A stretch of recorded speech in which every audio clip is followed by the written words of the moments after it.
I the jerk for blocking my best friend of 2 years over several miscommunications? The first time we had a disagreement was after closing night when we got separated. I promised we wouldn't, but when I tried calling 5 times and texting him, he didn't respond. I went about my work, figuring he was just too busy to answer at the moment. While I was helping to take down a flat, our ex apparently did something to him, though I don't know the details because I didn't push it. My phone fell out of my pocket, and I found him with it in the green room. He wouldn't tell me what happened, and I only had a text saying they are touching and nothing else to go off. I felt horrible. I lost him and stayed with him the rest of the time, and was with him during the whole after party. He literally wouldn't talk about it or tell me anything, so I later dropped it. He then told me it hurt him that I lied to him about being there for him, to which I apologized so much and offered as much as I could to no avail. He told me to drop it, but I couldn't. I reported our ex the following day. The second time I recall was this Sunday during Pride when I got him in trouble for not taking him home with an Uber. I thought we planned it out, and he insisted it was okay because I couldn't afford an Uber for both of us at different locations. I ended up going with a friend instead after talking to him about it.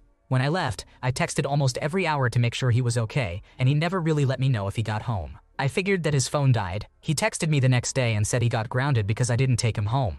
Recently, I apologized for that when I found it was safe to text him. I apologized in German so I could actually say how I felt. He brushed it off and shut down again, so I gave up and dismissed him too. I realized that no matter how many times I translate and communicate with him if he speaks his native language, he still didn't think he had to translate mine. Tonight I told him how I felt about how dry he was and the lack of communication when I apologized for the Pride situation. He said, "I don't know if it's something I can forgive anymore," in response to me hurting him again. I finally asked if he even wanted to be friends anymore. He said he didn't know, so I took the initiative and blocked him. I understand completely, even if my intentions were always good. It might have been rash, but I think I've just given up. I also understand how much he struggles and how much he hurts, and I know it doesn't come easy for everyone, especially for those like him. I haven't officially done anything but block him.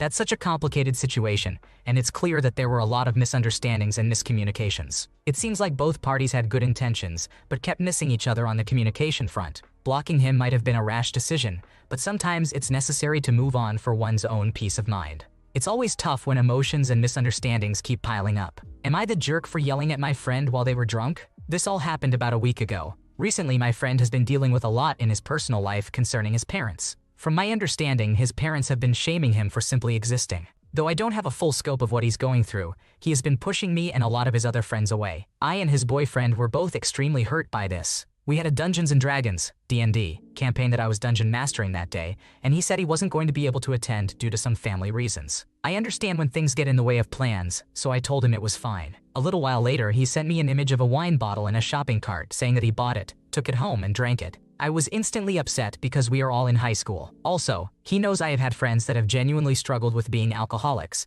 and it hurts when I see people drink because they think it's funny or an okay escape from life. I tried to brush it off because I knew he was going through a lot, and I tried my best not to give him more problems than he already had. Later on, when we had started our Dungeons & Dragons session, my friends and I were having fun as they played. Suddenly, he joined the call we were in despite saying he wouldn't be able to make it.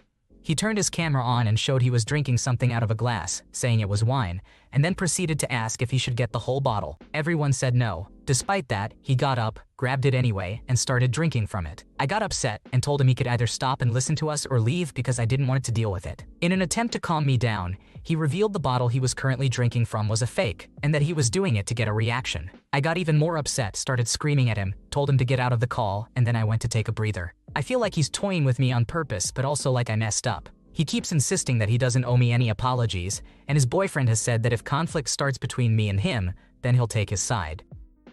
Your friend seems to be seeking attention by pretending to drink wine and worrying everyone. Even though he might be going through some tough times, his way of coping is making others uncomfortable. It's understandable to be upset and call out his behavior, but he definitely needs to seek professional help. He needs to realize that his actions are not making things better and are, in fact, causing more stress. Am I the jerk for asking my sister to please stop bringing up her step-grandkids' names to me? The title might be a little confusing, so let me begin. My sister Mary is married to Derek, and she is the stepmother to his 4 children from his late wife. They are all in their mid-20s to early 30s now. All of them are married with children. Derek's first wife passed away while the children were still very young, 7 years of age and under. Mary and Derek met 18 months later and married 10 months after that. Mary always adored her stepchildren and strived for them to have a close relationship. They treat her respectfully and do not try to exclude her from any significant moments in their lives. However, they maintain an emotional distance from her, seemingly afraid that getting close to Mary would dishonor their mother. This emotional distance is particularly evident with their children. There are 11 grandchildren between the 4 kids, and each grandchild has some part of their name honoring their biological mother or father. Mostly, these honors occur in the middle names, but 2 of them have first names honoring their late mother. The other sides of the children's families are not represented in the names, from what Mary and Derek were told. It hurt Mary that of all the grandchildren, they made the effort to honor one of their biological parents in some way but not her. It especially hurt her for the younger 2 kids to do this because she raised them from very young ages. She has confessed that it mostly bothers her because her husband also gets honored, and they go out of their way to do it in different ways with each grandchild. She has been talking to me about it a lot lately. I didn't mind her coming to me for a shoulder to cry on at first, but for 6 months now, I have listened to her bring this up dozens of times. She doesn't want to complain to her husband or her stepchildren, so I am the safe space for her to do so. I just don't want to keep hearing about this indefinitely. I gently asked Mary to please stop talking about this as often. I suggested a therapist if she really needs someone to speak to openly about this on a frequent basis, but I told her it's starting to weigh on our relationship because we talk about her step-grandchildren's names more than anything else. Mary was upset and told me she'd stop. However, she wasn't happy about it and has been different with me ever since. She even snapped at me the other day, and I suspect this is due to what I said. Am I the asshole?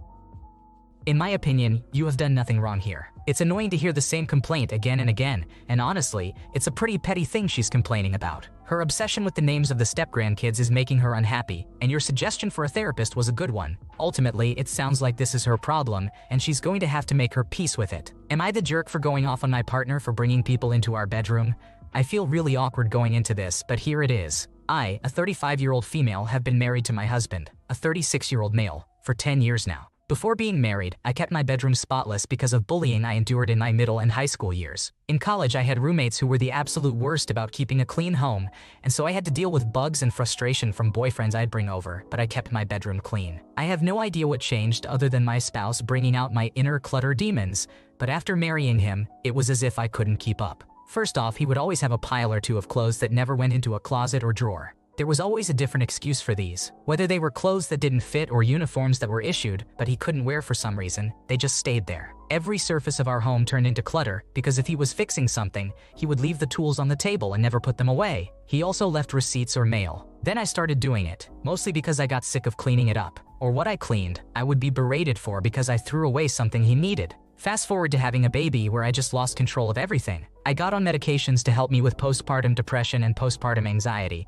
and slowly I've been getting the home back. These medications have helped me get my sense of cleaning back, so I've been working on our home. But our bedroom is just not working. I've asked him numerous times to not let people into the room. I'm embarrassed by it and by my mental state, but he doesn't listen, and because he stored our safe in the master bedroom, he brings everyone in there to show off guns. I've asked him to quit when it was my family at first, but I mostly trust my family not to spread it around that my room is just bad. My dad made comments like looks like your room when you were younger, as if it's only my fault that our room is disgusting. But here is where I may be the asshole. He had a friend and his wife stay with us and let them come into our bedroom to show off guns. I've been bullied horribly already by military spouses already, and now this spouse knows just how bad and disgusting my room is. I'm so embarrassed that I literally don't want to go to another spouse function because it's like a horrible little secret and she knows it. So I went off on him, saying, "How many times do I have to tell you that I don't want people in our room? Are you dense? Do you hear me when I've asked so many times?" He said that was messed up and that if I didn't like it, then I should clean it up. It is absolutely true that I should clean my side of the old soda, Gatorade, trash, and clothes. But he is just as bad on his side, and if I throw away something important, he's going to get angry with me again. Am I the asshole? I want to add that the military spouses never bullied me because of my room, but rather because of my house being cluttered in general and some random drama.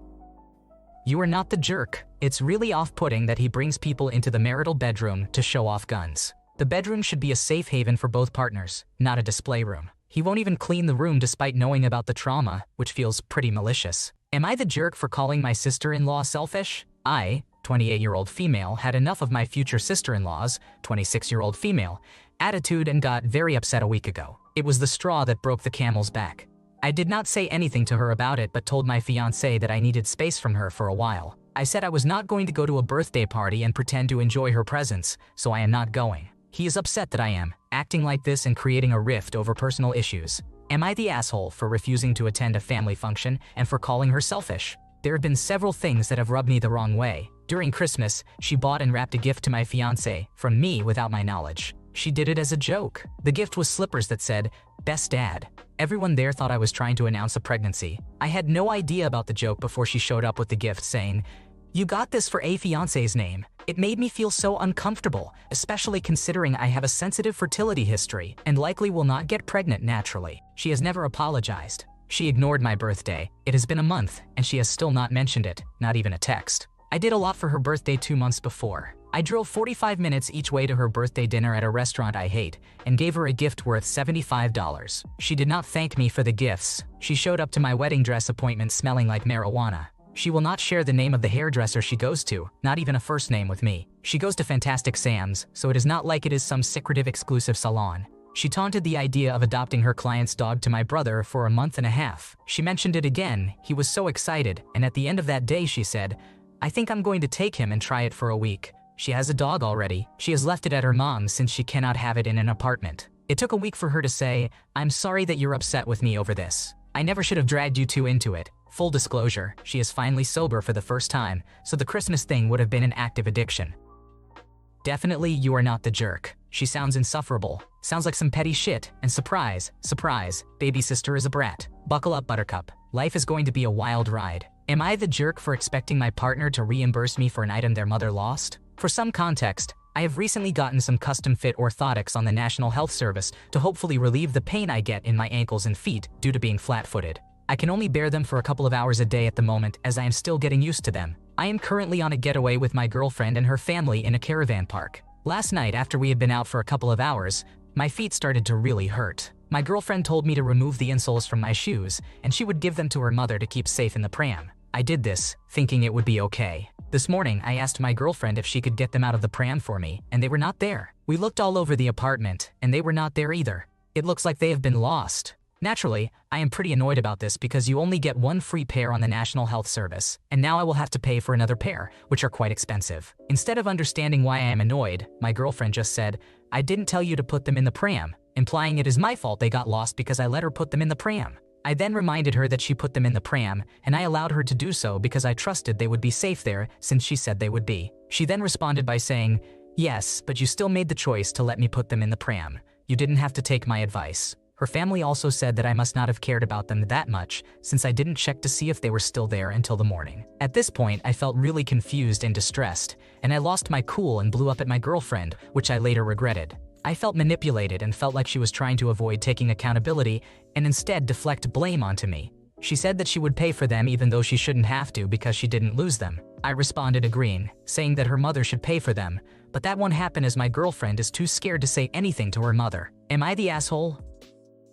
GF is totally dodging accountability here, and it's pretty clear she was the last one with the insoles. You are right to expect to be reimbursed for the cost. Blaming you for trusting her advice is just weird and unfair. This kind of behavior, especially gaslighting, is a huge red flag in any relationship. Thanks for watching. When you subscribe, make sure to hit the bell to turn on notifications so you never miss a video. To finish listening to all the stories, check out the playlist in the description.